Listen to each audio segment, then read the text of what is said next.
Ready? Share kan অলপমান পিছে দিবা ৰাখি অলপমান পিছে দিবা না মাইকটো মই হৰণটো অলপ আউগে দিম দিছো দেখা আউগে দিবা অলপমান আউগে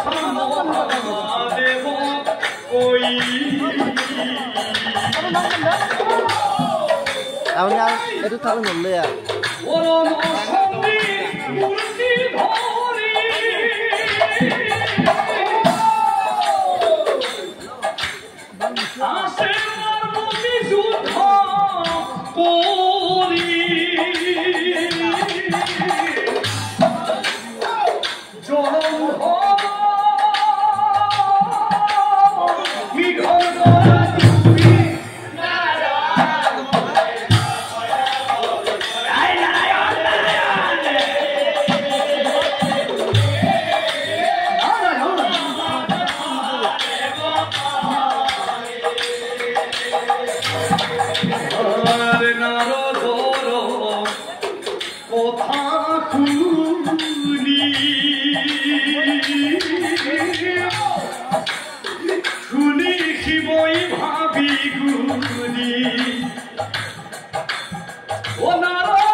পাপিষ্ট জলন ধৰে মোৰ প্ৰিয়তমা পাৰ্বতীৰ যুদ্ধ কৰিলে আপু কৰিছে কি কয় 7 দিন হৈছে এই কোন ক'ত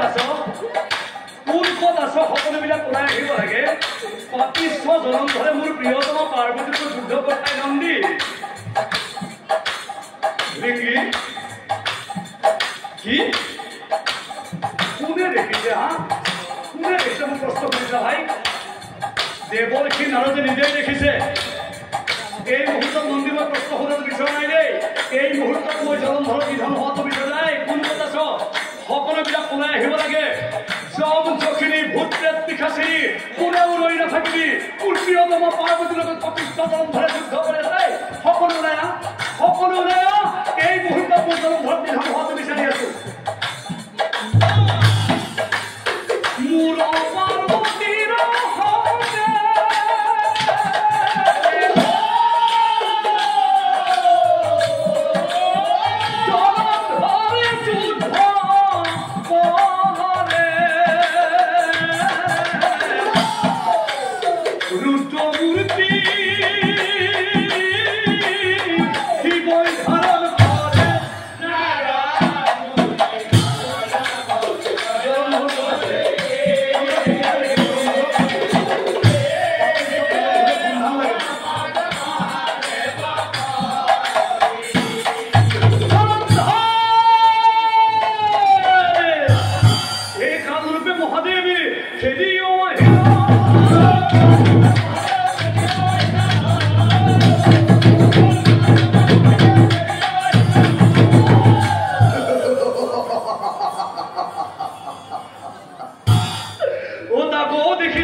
ধুমুহাৰ গতিৰে আহিছা বাতৰিটো দিলে কোনে তাৎসল্য কৰি ইতিকিন কৰি জলন্ধৰ ওপৰে মহাগত কেনেকৈ খং উঠি আহিছে ৰবা শিৱ ৰবা যুদ্ধ পাছত কৰিবা আগতে চুক্তি কৰা হওক মোক বলে পাৰিম বুলি আহিছা নে নোৱাৰিম বুলি আহিছা ভাই শিৱৰ কি যুদ্ধ কৰা কাম নে বেলেগ কিবা কাম মই জনাত শিৱৰ দেখোন এইটোহে কাম শিৱই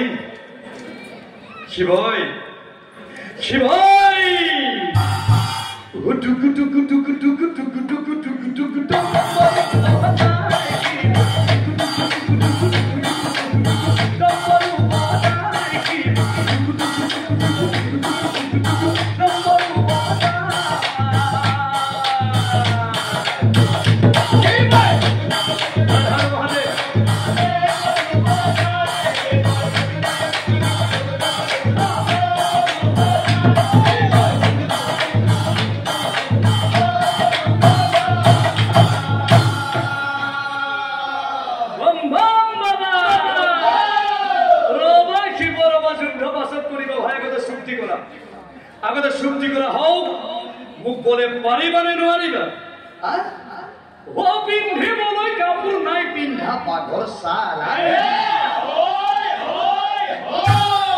আজিও পাগৰ চাল পিন্ধি আহিছা মোৰ লগত যুদ্ধ কৰি থাকোতে যদি পাগৰ চাল হৈ পৰে হ'ব কি তোমাতকৈ মই দেখোন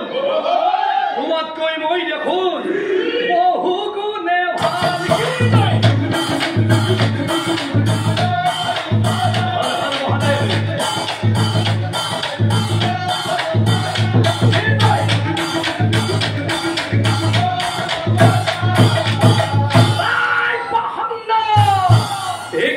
মহাদেৱে ত্ৰিশূল প্ৰহাৰে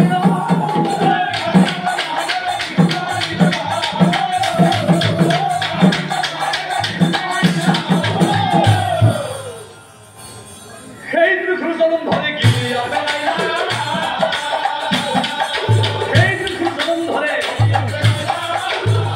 মহাদেৱৰ ত্ৰিশূল পাত জলন্ধৰ পুখুৰী গিলি পেলালে উপায়ন্তৰ হইতে পাৰি যে মহাদেৱে ও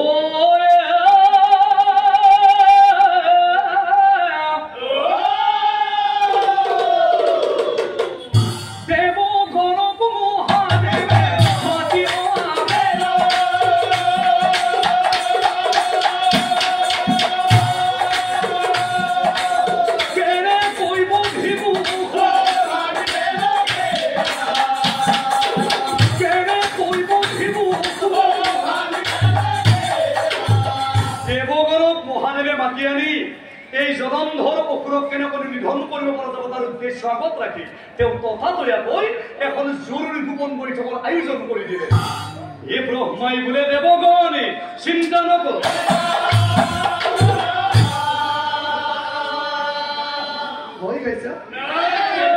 নিজৰ বচাইছো আৰু মই বিভিন্ন তথ্য পোৱা অনুযায়ী কাল আৰু বিজ্ঞানে মোক যিবিলাক তথ্য যুগুতি দিছে এই জলন্ধৰে বহুত মায়া জানে দেই আমি ইয়াত সময়বিলাক অপচয় কৰি একো গতিকে আমি আৰু ইয়াত সময়বিলাক অপচয় কৰি একো ইয়াৰ উপায় হৈ দিব পৰিত্ৰাণ বিচাৰি দেৱগণ বৈকুণ্ঠ আৰু বৈকুণ্ঠ প্ৰৱেশ কৰিয়ে দেৱগণে ঈশ্বৰ ৰূপ নাৰায়ণক কি বুলি অৱগত কৰিছে হে দয়া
যে দেৱগণে কাকুতি মিনতি কৰিলে নাৰায়ণক জলন্ধৰ নিধনৰ বাবে লগে লগে মহাদেৱেও তেওঁলোকৰ লগত ফুল মিলাই কৰি দিলে অ প্ৰভু ও কি পায় এটা উপায় হ'ব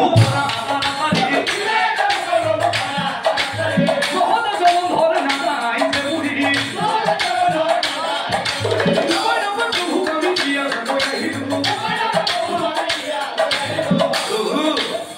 মিছাৰ মতে কি হ'ব উপায় নাপায় প্ৰভু আমি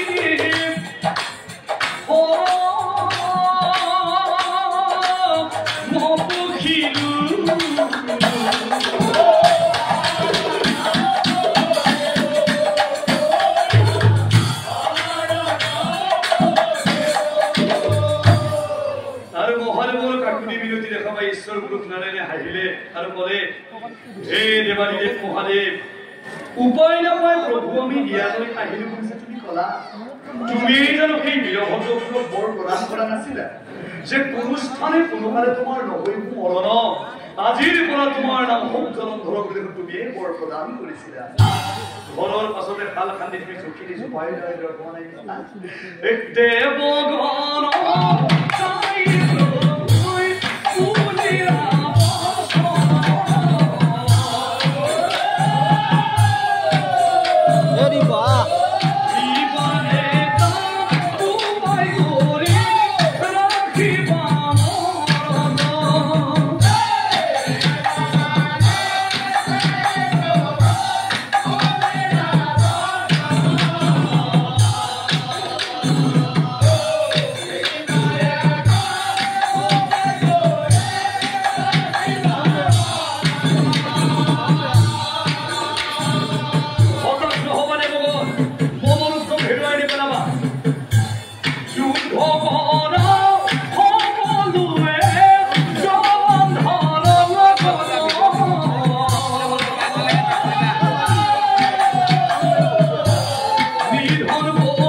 শনিদেৱ মহাদেৱে ত্ৰিশূল প্ৰহাৰ কৰিছে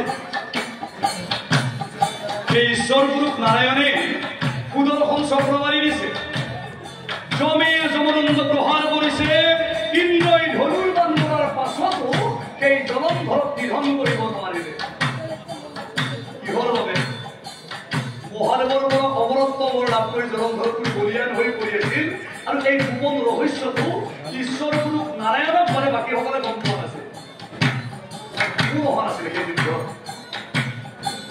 নাগে নাগিনী কোনো বাকী ৰোৱা নাই সকলোবিলাক এই যুদ্ধত অৱতীৰ্ণ হৈছে এটাই উদ্দেশ্য জলন্ধৰক নিক্ষেপ কৰিব লাগে নহ'লে এটা দেৱকুল নাথাকে আৰু সকলো আহিছে কেৱল এজনী বাকী থাকিল আৰু তেখেত পঢ়া কথা নাছিল উপায়বিহীন হৈ দেৱগণৰ অথংকৰ দেখা পাই তেখেত আহিবলৈ বাধ্য হৈ গ'ল আৰু তেখেত কোন আছিল সিংহৰ বাহনে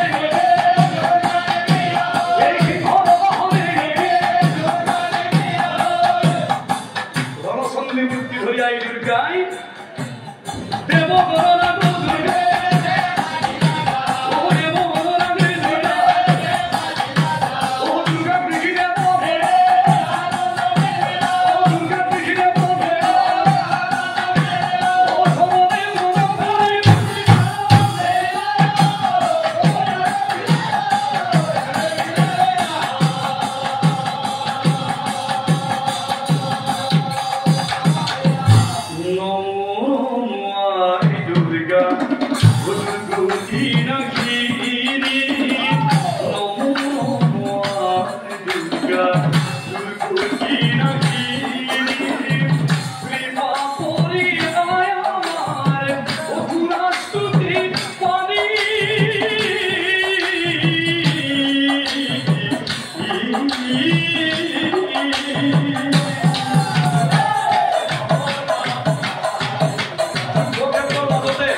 এইবাৰ 12 দিন 12 ৰাতি তুমুল সংঘৰ্ষ এফালে জলন্ধৰটোৰ বহলে আনফালে 33 কোটি দেৱতা এজন জলন্ধৰে 33 কোটি দেৱতাক তছমছ দেখুৱাই দিছে নাৰায়ণৰ সন্মুখত দেৱগণক চেলেৰি ভেলেৰি কৰি দিছে শাওণ মাহত কোম্পানী ট্ৰেক্টৰ মাৰাৰ পাছত আমাৰ পুঠি মাছৰ যিটো অৱস্থা কৰি পেলাই একদম তেনেকুৱা অৱস্থা কৰি পেলাই দিছে আৰু এই দৃশ্য নীৰৱে ঈশ্বৰ গুৰুক নাৰায়ণে কেৱল প্ৰত্যক্ষ কৰিব পাৰিছে এটা চাওক এনেকুৱা এটা পৰ্যায় যে আহিব নাৰায়ণেও ভাবি পোৱা নাছিল লগতে বহু কথা চিন্তা চৰ্চা কৰি কি কৰিলে এই যুদ্ধৰ মাজত নাৰায়ণে অন্তৰ্ধান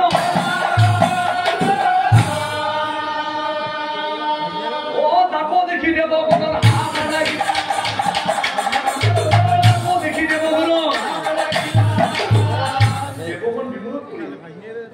কিয় নকৰিব কমতে কাগজে নাৰায়ণে অভয় মানি দিছে যে যুদ্ধৰ মাজত তোমালোকে কিন্তু কোনেও নকৰিব পলায়ন নিধন কৰিম জলন্ধৰক ৰাখিব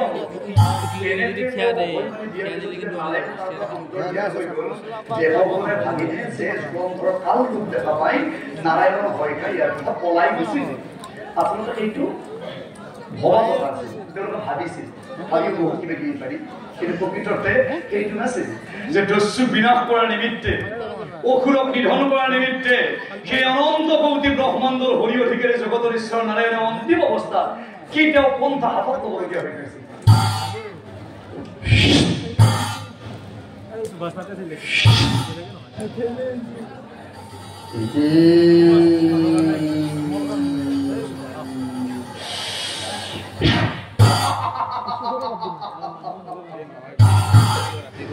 মায়া কৰিছি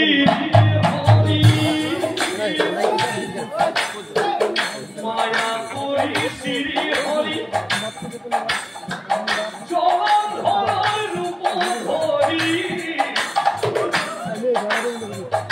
বৃন্দাবনৰে চলি কইনা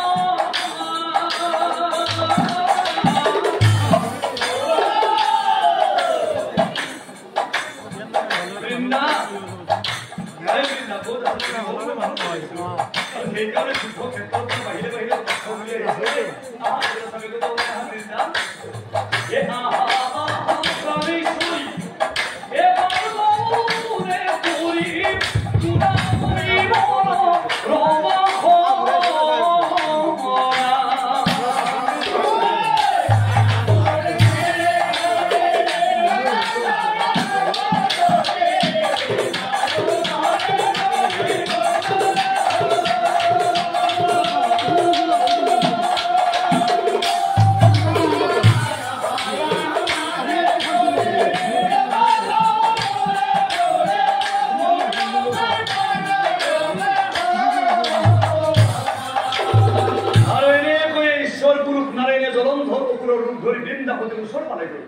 মায়া করে নারায়ণে না জানিলা বৃন্দাবনে স্বামী ভুলি ভাবে বলে বলে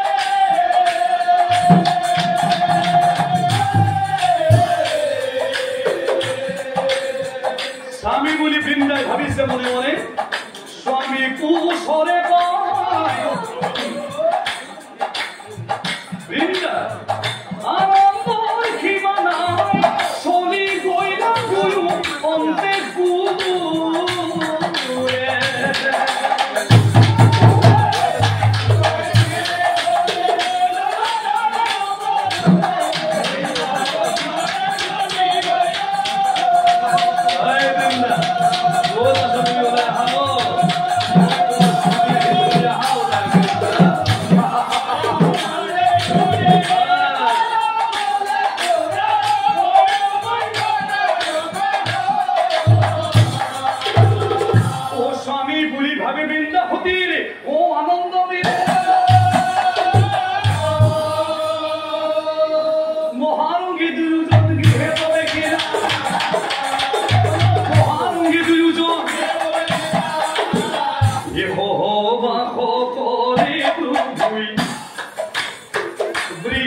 লগে লগে যুদ্ধ কৰি থকা স্বামী জলন্ধৰবোৰ তেওঁ যুদ্ধ ক্ষেত্ৰত দুৰ্বল হৈ গ'ল, অবগ হৈ গ'ল, যুদ্ধ কৰিব নোৱাৰা হৈ গ'ল, বাৰে বাৰে তেওঁ মহামন্ত্ৰবিলাক পাহৰি গ'ল। অকল এয়াই নহয় কিন্তু সেই অসুৰবিলাকৰ মাজত বৃহৎ ক্ষতিসাধন হৈ গ'ল।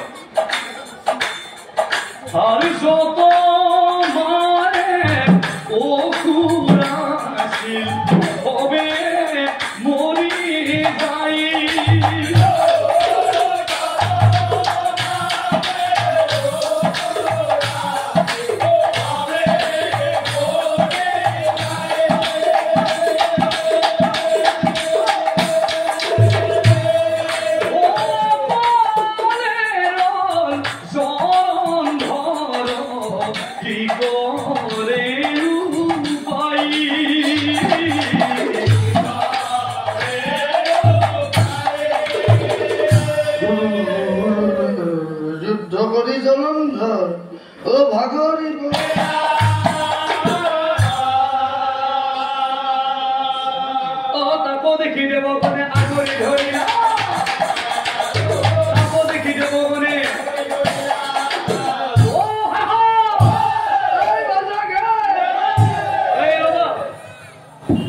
ইমান নিষ্ঠুৰ নিৰ্দয়ভাৱে মই আক্ৰমণ নকৰিবলৈ কিবা এটা হৈছে। কিন্তু কি হৈছে মই গম পোৱা নাই। মই বাৰে বাৰে মহামন্ত্ৰীক পাহৰি গৈছো। এই দেৱগণ, মই কিন্তু ইমান সহজে হাৰ মনা নাই দেই। খন্তেক জিৰাইছো মই ৰথৰ ওপৰত, শক্তি পালে পুনৰাই তোমালোকৰ লগত যুদ্ধ কৰিম, কিন্তু ৰাখিবা মনত। আৰু এই দৃশ্য দূৰৰ পৰা নাৰায়ণে ও আছে লক্ষ্য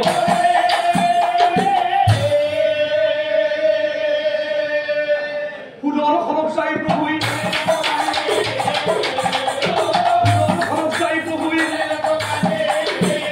প্ৰভুই বোলে সুদৰ্শন তুমি শীঘ্ৰে চলি যোৱা, পাপিষ্ঠ জলন্ধৰ তুমি মুণ্ড কাটি দিয়া। তাৰ পাছত সুদৰ্শন চক্ৰ ৰৈ নাথাকিল।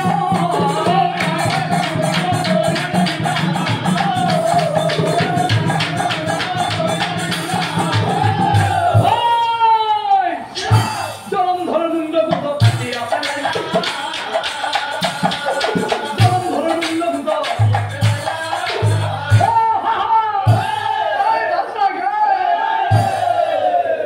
জলন্ধৰ নিধনৰ দৃশ্য প্ৰত্যক্ষ কৰি ৩৩ কোটি দেৱতাই উল্লাস কৰিছে। তাতো তেওঁলোকে ক্ষান্ত থকা নাছিল। যিসোপা জ্বালা কালা কৰিছে এই জলন্ধৰে, এইটো তেওঁলোকৰ খুব অৱনি চলিছিল। সমত অগ্নিকৰ্মা হৈ সেই জলন্ধৰ চিহ্নমুণ্ড দেৱগণে মিলি কি কৰিলে,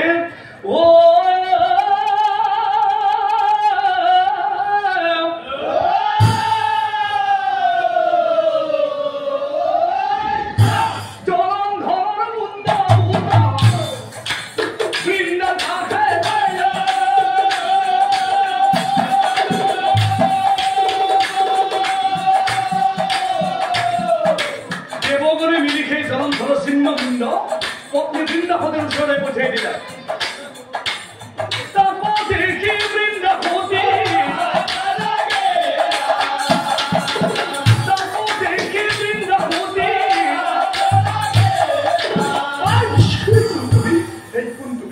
তুমি কোনো তুমি তো কোনো স্বামী নোহোৱা, কিন্তু এইজন আহি কলাল এইজন মোৰ স্বামী। দুইজন হাইলা একে নিচিনা, কোনজন আচল স্বামী মই চিনিব নোৱাৰো। এই মুহূৰ্তত প্ৰভু মই কি উপায় কৰো?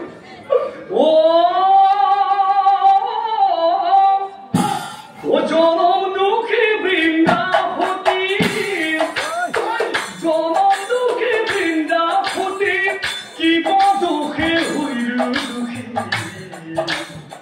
কৃপা কৰা প্ৰভু বিপদ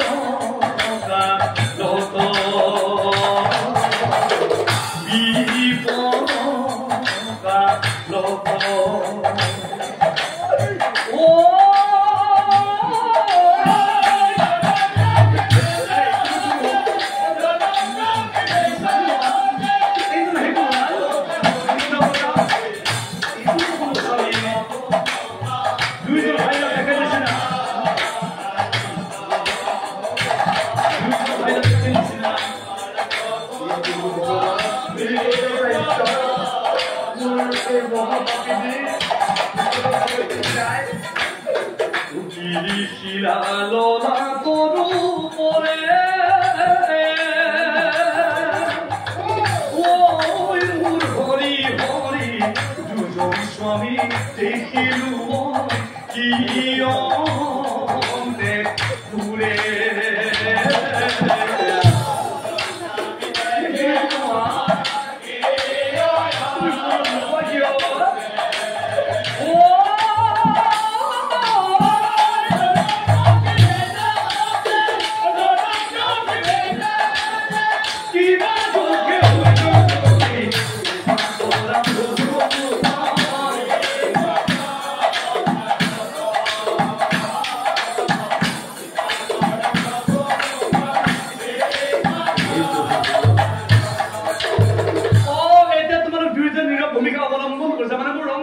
ঠিক আছে সতীত্বৰ দেশ যদি আছে মোৰ হৃদয়ত তেনেহ'লে এই দুইজনৰ মাজত যিজন মোৰ আচল স্বামী হয় সেইজন শিৰামূৰ্তি হৈ যাওক মোহৰ আগত শিৰামূৰ্তি হৈ যাওক মোহৰ আগত বৃন্দাৰ ভাৱে স্বয়ং নাৰায়ণ ও শিৰামূৰ্তি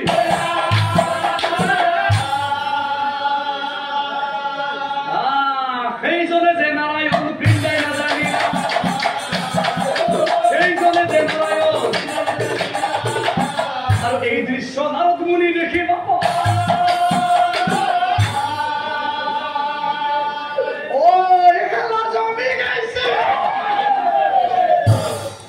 লক্ষ্মী দেৱী আগত গৈ আই লক্ষ্মী গৈ দেৱৰ সিনাৰে গোটেই বৃত্তান্ত বুজাই কৰে তাৰ পত্নী লক্ষ্মী দেৱী ৰহিলা বৃন্দা কোনে কোন বৃন্দা ওলাইছে কৰ্মৰ স্বামী কি বনাই আছে কোন বৃন্দা এইটো লগে লগে পুথত অস্থিৰ হৈ নাৰায়ণৰ লগত লক্ষ্মী কি কৰিলে বৃন্দাপতিৰ ওচৰলৈ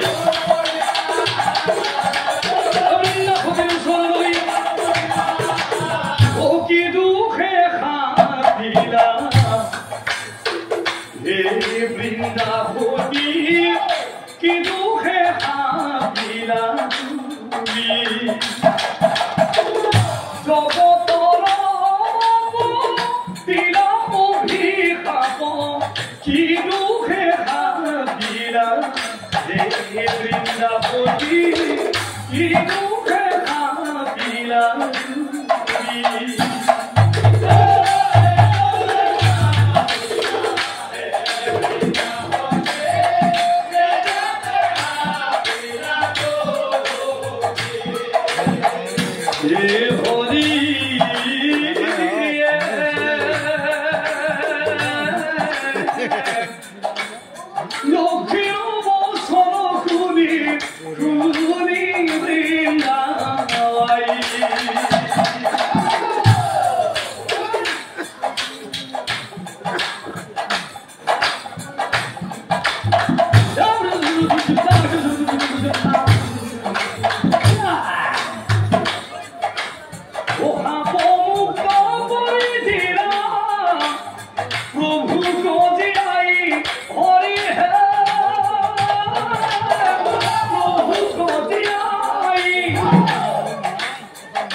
হে প্ৰভু নাৰায়ণ মই আৰু জীয়াই নাথাকো মোৰ স্বামীয়ে নাই যদি মই থাকি কৰো কি আৰু মই প্ৰভু তোমাক অভিশাপ দিলো মোৰ সমান পাপিনী কোনো নাই প্ৰভু হে কান্দি কান্দি বৃন্দাবতী ও সীতাখন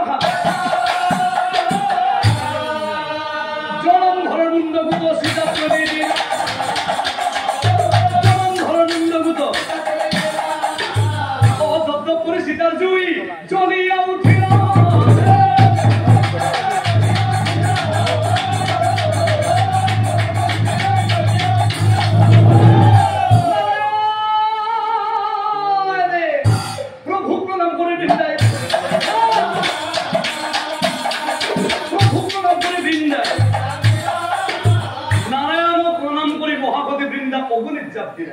স্বামীর জ্বলন্ত সিধা করে বৃন্দাবতী তা ভস্ম হইল। এই মতে কত বছর পার হয়ে গইলা, বহু বছর বিরতির লক্ষ্যে সীতা ভস্মর মাদর করা সুন্দর বৃক্ষ পুলিয়া গজিয়া উঠিলা। আর লহ বহ করি বৃক্ষ বাড়িবে না।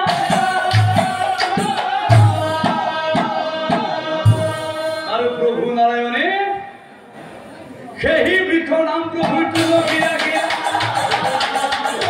সেই বৃক্ষ নাম প্রভু তুলসী রাখিয়া, সেই বৃক্ষর নাম ঈশ্বর নাজানি নুকুনিকে অভাগে নিন্দাই অভিশাপ দি শিল বনাই পেলাইছিল। আর পুরস্কার হিসাবে মোক পবিত্র তুলসী বৃক্ষ হবলৈ করে। তুমি অনাদি অনন্ত, তোমার মহিমা বুঝাইতাম প্রভু। ও প্রভু, মোক মুক্তি দিছে, মই বৰ শান্তি পাইছো। কিন্তু মোৰ স্বামী জলন্ধৰ যদি মুক্তি নাপায়, মোৰ কিন্তু কোনো মূল্যই নাথাকিব প্ৰভু। যদি আপুনি গুণ প্ৰায় কথা এটা কওঁ, মোৰ স্বামী জলন্ধৰবোৰ অহংকাৰী অত্যাচাৰী অৱস্থাতে নাচি দেখোঁ। তেওঁ খুব বেয়া পাইছিল, তেওঁহে বেয়া পাইছিল, মইতো পোৱা নাছিলো। স্বামীৰ গালি খাবলৈ খাই মই তোমাক পূজা অৰ্চনা কৰিছিলো।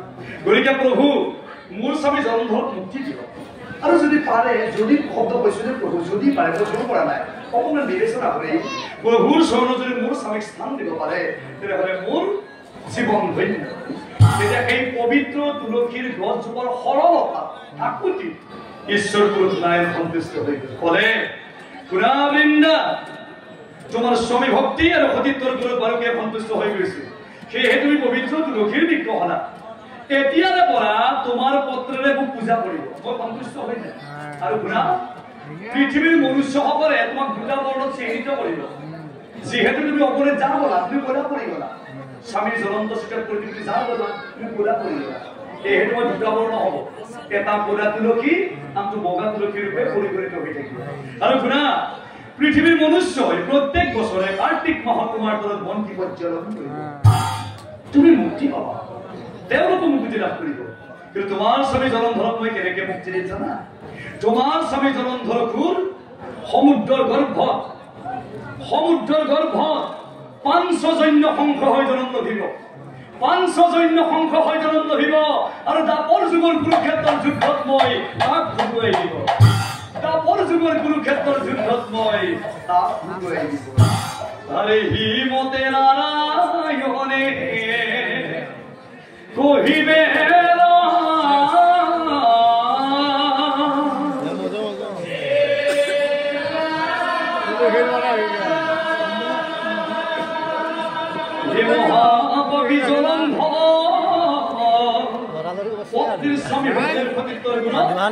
পাঞ্চজন্য শংখ জনম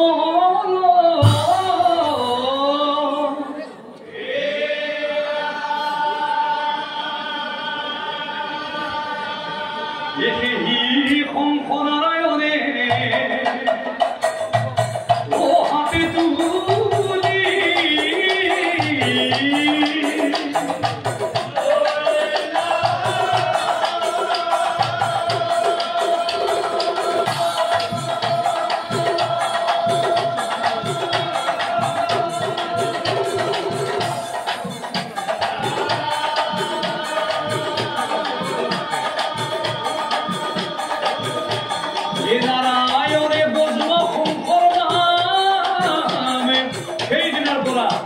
ও পাঞ্চজন্য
Thank you.